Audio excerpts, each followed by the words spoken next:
BJP के उम्मीदवार से तानफा वांगनाव ने आज बहुत ही अच्छी बात कहा है। तानफा वांगनाव ने कहा थांगवांग और उनमें से कोई भी अगर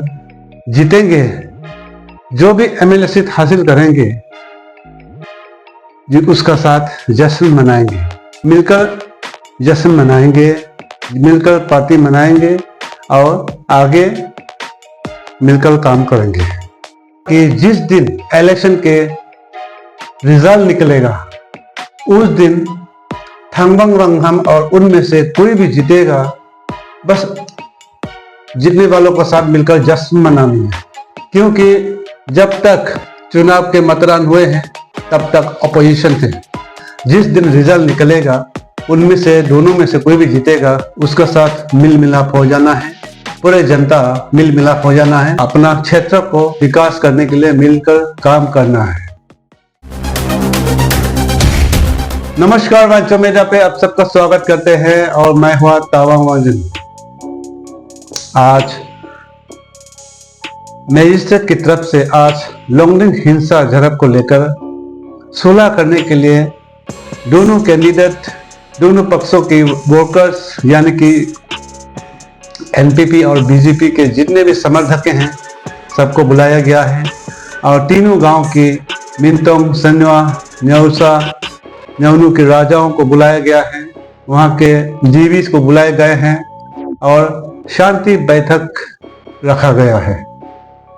जिसमें आज डीसी लोंगडिंग मौजूद थे,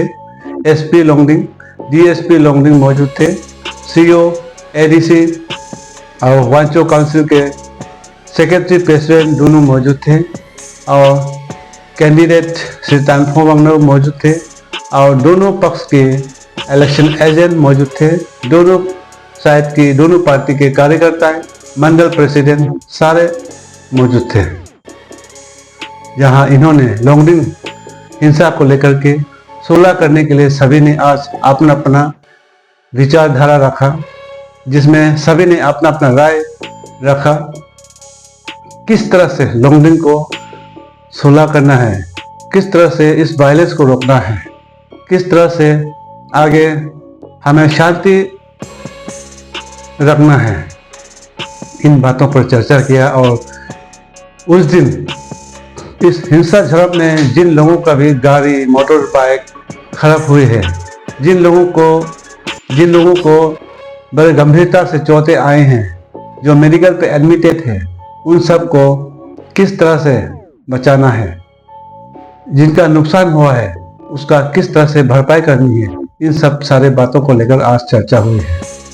जहां सभी ने अपना अपना पक्ष में अपना अपना विचारधारा रखा और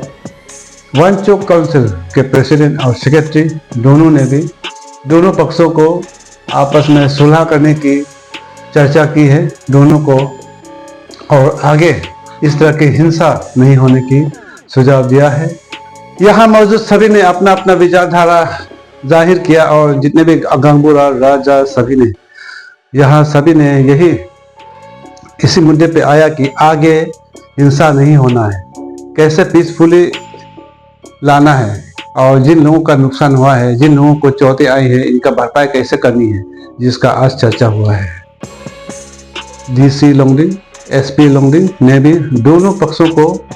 आपस में सुलह करने के सुझाव दिए हैं, क्योंकि अगर कानूनी तौर पे अगर कार्रवाई करेंगे तो इस हद तक आ सकता है कि आपू आपा एक्ट तक लागू करने की नौबत आ सकती है, जिसमें पूरा का पूरा हमारे जनता का नुकसान हो सकता है, पूरा का पूरा कैंडिडेट दोनों के नुकसान हो सकती है, पूरा का पूरा जितने भी वर्कर्स है, दोनों पार्टी के वर्कर्स का नुकसान हो सकता है। इसीलिए आपस में सुलह करने के सुझाव दिया है। एमएलए से तानफा वांगनाव ने बहुत ही अच्छी बात कहा है, जिसमें उसने कहा कि दोनों टीमों में जितने भी मोटर व्हीकल्स जो नुकसान हुआ है, जो तोड़फोड़ हुई है, जिसका उनको बिल्कुल भी पता नहीं है, जिसका उनको कोई भी खबर नहीं थे, लेकिन भी उन्होंने अपना दुख जताया है, लेकिन आगे इसको कैसे सुलह करना है। उन्होंने कहा कि आज श्री थांगवांग हम आज यहाँ मौजूद नहीं थे तो उन्होंने उनका भी शिकायत किया, लेकिन अंत पे श्री तनखो वांगनो ने यही कहा कि दोनों कैंडिडेट के बीच उनको दोनों पक्षों में जितने भी मोटर व्हीकल खराब हुए हैं, दोनों साइड के जितने भी कार्यकर्ताओं को चोटें मिली हैं, जो लोग हॉस्पिटल पे एडमिट है, इनको दोनों मिलकर के उनको देख रेख करना है, जिसका बात उन्होंने छेड़ा है। और इस बात पर सभी ने मंजूरी दी है। जितने भी आए दोनों पक्षों के कार्यकर्ता, दोनों साइड के जितने भी आए हुए राजा गंगूरा, सभी ने मंजूरी दी है। और अंत पे आए हुए सभी दोनों पक्षों के कार्यकर्ता, दोनों साइड के एजेंट सभी मिलकर के आज इस मुकाम तक पहुंचा है कि अभी दोनों पार्टी के मिलकर के एक पीस कमेटी बनाएंगे और कमेटी के अनुसार जो भी डिसीजन लेगा, जो लोग मेडिकल पे एडमिट है, जिसका मोटर व्हीकल खराब हुई है, जिसका रिपेयर करना हो, जिसका नए खरीदना हो, या फिर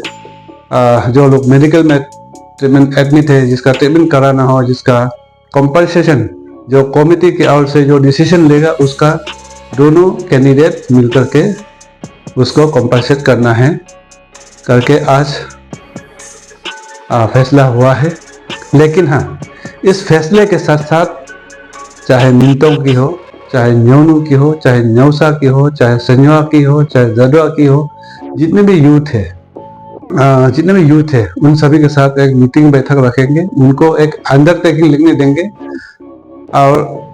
जरूरत पड़ने से दोनों साइड के एजेंट को भी अंडरटेकिंग लिखना पड़ सकता है, या फिर कैंडिडेट दोनों को भी लिखना पड़ सकता है, ताकि आगे इस तरह की हिंसा ना हो एक दूसरे के बीच। इसलिए ये आज जितने भी आए हुए राजा गंगूरा और ये मजिस्ट्रेट के आगे आज ये फैसला हुआ है कि दोनों पक्षों के टीम मिल करके एक पीस कमेटी फॉर्म करेंगे, जिसमें वांजो काउंसिल भी रहेगा और मजिस्ट्रेट के आगे इस पूरे घटनाक्रम में जो भी नुकसान हुआ है, जिसका भरपाई के लिए दोनों कैंडिडेट की ओर से जो वो लोग डिसाइड करेंगे, जितना उनका डिसीजन के हिसाब से जो कंपनसेट करना है उसका वो लोग मिलकर बातचीत करेंगे, ऐसा आज फैसला हुआ है। और बीजेपी के उम्मीदवार श्री तनखो वांगनो ने कहा कि आज तक 6 टाइम्स, चौथी बार आज उन्होंने इलेक्शन लड़ा है, जिसमें 5th टाइम में पिछले बार उन्होंने जीता है, जो कि 5 साल तक उन्होंने उनका कार्यकाल थे, जो इस बार फिर से दोबारा चुनाव लड़े। तब तक अभी इन सालों में 2009 से लेकर अब तक जब भी इलेक्शन हुआ है, चुनाव के माहौल में इस तरह का हिंसा नहीं हुआ है। लेकिन इस बार जो हिंसा हुआ है, जिसका उनको पूरा दुख है, जिसका पूरा खेद है, उन्होंने अपना दुख जताया है जिन लोगों को ये चोटें आई हैं, जिन लोगों की जो नुकसान हुआ है। लेकिन उनका कहना है कि आज तक मैंने अपना तरफ से कोई इस तरह की किसी को भड़काया नहीं है, कोई हिंसा नहीं हुआ है आज तक। लेकिन आज अचानक के इंसिडेंट की वजह से थोड़ा सा अपना दुख उन्होंने जताया है। और उसने कहा कि आगे रिजल्ट के दिन दोनों में से कोई भी जीतेंगे, उसका साथ जश्न मनाएंगे। जब तक चुनावी मतदान हुए हैं तब तक ऑपोजिशन थे, जब रिजल्ट होगा कोई भी विनर होगा, उसका साथ बाकी सब नॉर्मल, बाकी सब बराबर अपना क्षेत्र के लिए मिलकर काम करना है, आगे हमें उन्नति लाना है। ऐसा तनखो वांगनो जी का सोच विचार उन्होंने जाहिर किया है। तो उम्मीद करते हैं कि आगे जितने भी कॉन्स्टिट्यूंसी है, चाहे 60 पंचवक का, चाहे 58 कानूबरी, चाहे लोंगडिंग पुमा कॉन्स्टिट्यूंसी के जनता, स्पेशली यूथ, अभी आने वाले दिनों में जो रिजल्ट आएंगे उस दिन भी पूरा पीसफुल मेंटेन करना है हमें। जैसे कि तनखो वांगनो जी ने कहा कि कोई भी अगर जीतेंगे उसके साथ बस मिल मिलाप हो जाना है, हमें एक हो जाना है, अपना क्षेत्रों के लिए विकास लाना है, जिसका प्लानिंग लेना है। तो उम्मीद करते हैं कोई भी इस तरह की हिंसा नहीं बरकाएंगे, शांतिपूर्वक से हम इस रिजल्ट का इंतज़ार करेंगे। तो इसी उम्मीद के साथ आज के वीडियो यही एंड करते हैं। फिर मिलेंगे नए दिन नए खबरों के साथ, तब तक के लिए इंतजार बने रहिए।